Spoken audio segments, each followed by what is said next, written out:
Kala malam bersihkan wajahnya dari bintang-bintang, dan mulai turun setetes air langit dari tubuhnya.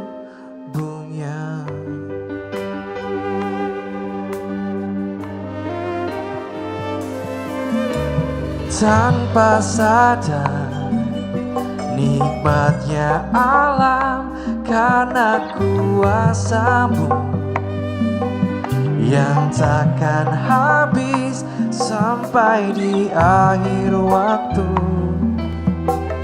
Perjalanan ini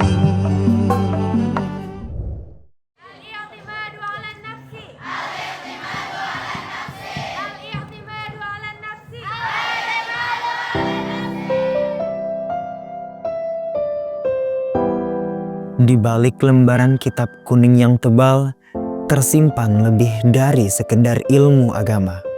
Ada cerita, ada rasa, dan ada kisah-kisah rahasia yang hanya diketahui segelintir orang.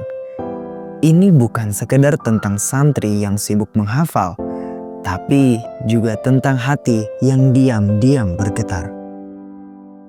Di dunia pesantren, romantisme bukanlah sesuatu yang diumbar dengan mudah. Tidak ada chatting mesra di WhatsApp, tidak ada panggilan video, bahkan sekedar bertatap muka saja bisa jadi perkara yang sulit.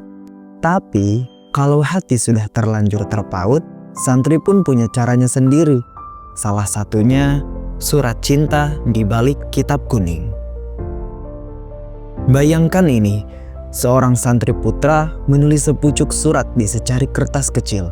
Isinya bisa jadi puisi sederhana, pesan penuh harapan, atau sekedar doa agar dia dan si dia dipersatukan di waktu yang tepat.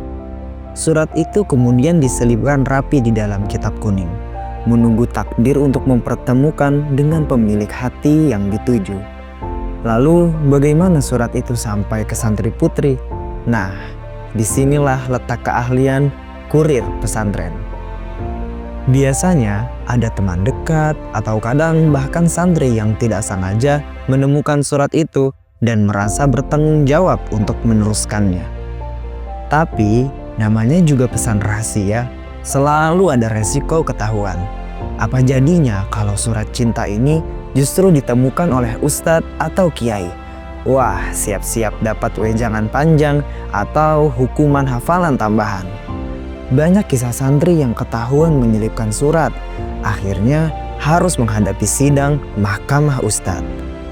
Ada yang disuruh menulis ulang kitab yang dikotori surat cinta, ada juga yang diminta memperbanyak ibadah agar cinta dunia tak terlalu menguasai hati.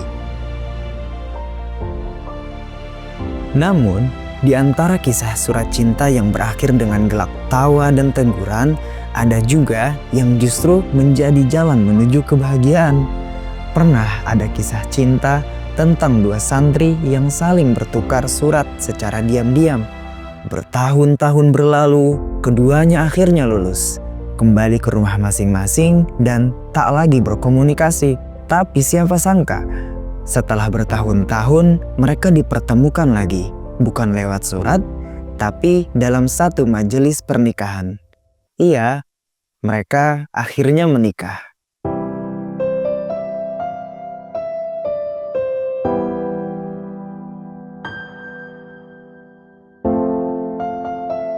Surat cinta di balik kitab kuning hanyalah satu dari sekian banyak kisah romantis di dunia pesantren. Sebuah bukti bahwa cinta, meski tak diumbar, tetap bisa tumbuh di tempat yang paling tak terduga. Namun, cinta yang sesungguhnya bukan sekedar perasaan yang dituliskan di secari kertas. Cinta yang baik adalah cinta yang dijaga.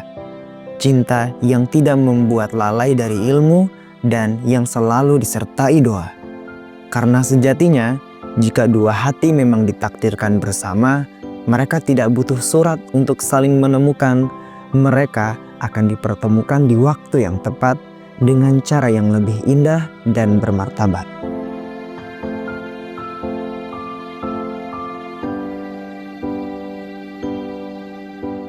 santri itu belajar, bukan cuma di kelas, tapi juga di hati.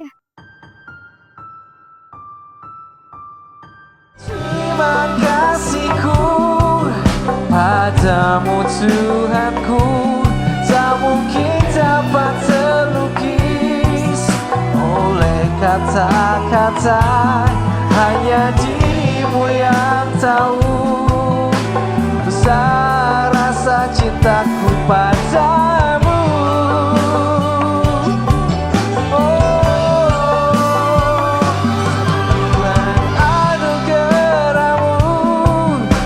Tak pernah berhenti, selalu datang kepadaku. Tuhan semesta alam, dan satu janjiku, takkan berpaling darimu.